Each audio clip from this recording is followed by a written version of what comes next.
contexte, tout le monde est plus ou moins préparé. Comment reconnaître le don que j'ai? À vos bics, à vos stylos.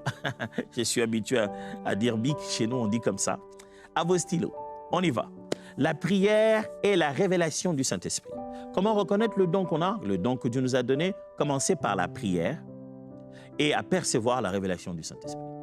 Jacques chapitre 1, verset 5 dit: si quelqu'un d'entre vous manque de la sagesse, qu'il la demande à Dieu, qui donne à tous simplement et sans reproche, et elle lui sera donnée.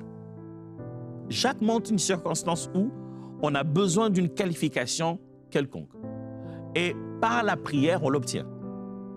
Paul va continuer cela dans 1 Corinthiens quand il dit aspirer au don, et ça je vais y revenir, aspirer au don, et le meilleur il dit au don de prophétie. C'est-à-dire, on a possibilité de présenter une demande à Dieu dans la prière en disant Dieu, quel est le don que j'ai? Et même aller plus et dire Dieu, je voudrais manifester ce don.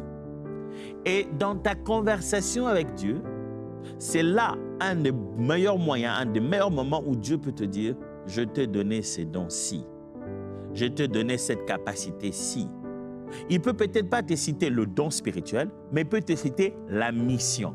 Souvenez-vous, vous commencez à voir pourquoi c'est important d'en parler. Il peut te citer le contexte de ta mission et te dire, écoute, je t'ai appelé à. Dès que tu découvres le contexte de ta mission, tu commences à comprendre les types des dons et des manifestations récurrentes, régulières et utiles à accomplir cette mission.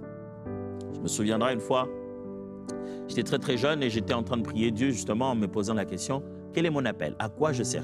Dieu, qu'attends-tu de moi? Si tu m'appelles pour te servir, je suis appelé à faire quoi? Je me suis dit, je vais aller fort, je vais vraiment prendre ça au sérieux. Je me dis, 30 nuits de prière.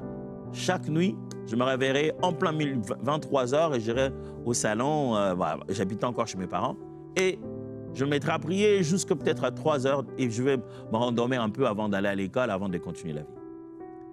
Je me suis pris pour faire ces 30 nuits. Je vous assure que ça n'a pas été toujours 30 bonnes nuits.